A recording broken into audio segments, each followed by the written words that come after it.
So, your Mounjaro coupon card is expiring.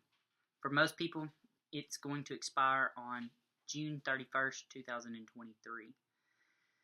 That means you will no longer be able to get your Mounjaro for $25 a month, unless, of course, your insurance covers it, which is rare at this point. So, what do we do?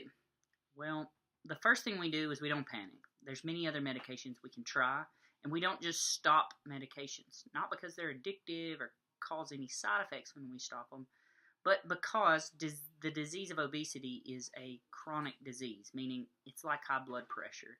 When we stop the medicines, it usually comes back. Not for everybody, but for most people.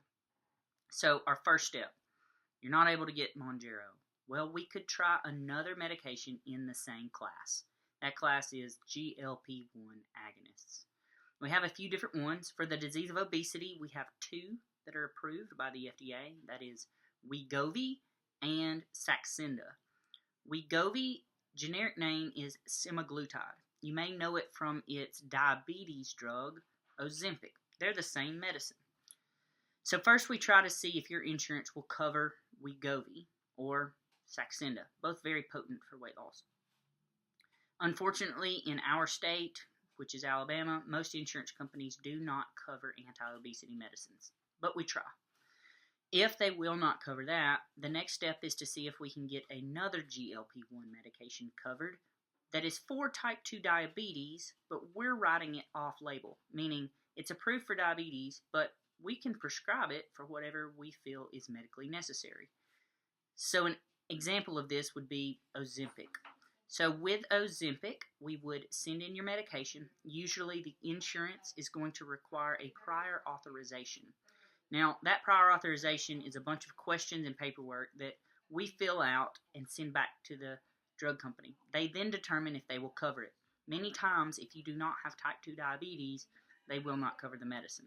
And these GLP-1 agonists are very expensive, $900 to $1,200 a month. So that's another option. You pay cash, $900 to $1,200 a month, which is out of reach for 99.9% of patients. All right, so we stopped Mounjaro. We're trying to get Wegovy covered. It doesn't get covered. We try to get another GLP-1 agonist like Ozempic covered. It doesn't get covered. Where do we go then? Well, if you have Medicare or no insurance at all, the next step may be trying to get the drug manufacturer to send you free medicine. So we call this a patient assistance program.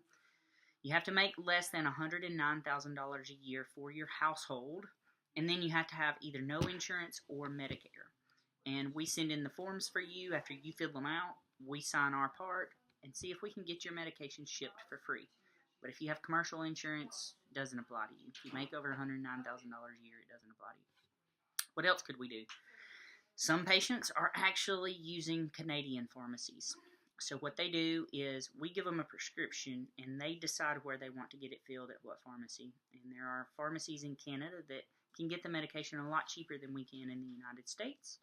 And for Ozempic example, it's about $350 for a month's supply. So that's another option.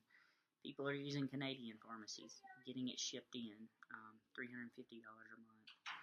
So let's say none of that is an option for you. Then our next step would be to choose other medications that assist in weight loss. So there are other ones besides these injectable GLP-1 agonists.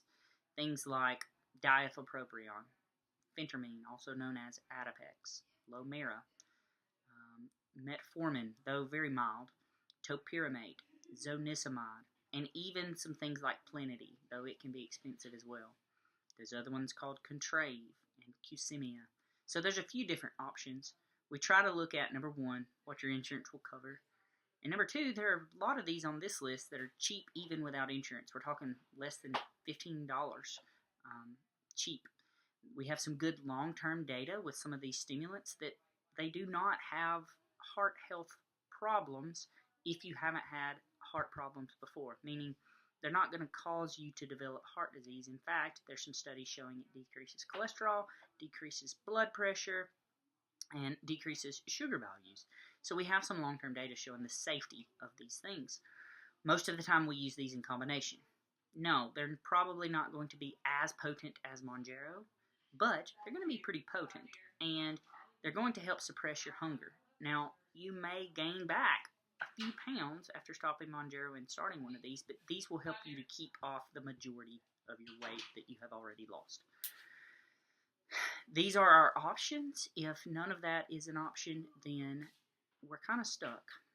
It's the state of where our medical system is at. It's broken. We believe that obesity is a disease and people should be treated like any other disease, but unfortunately that's not where medicine's at yet. I appreciate you watching this video. If you want to go into a deeper dive, please read my whole blog post. Have a good day.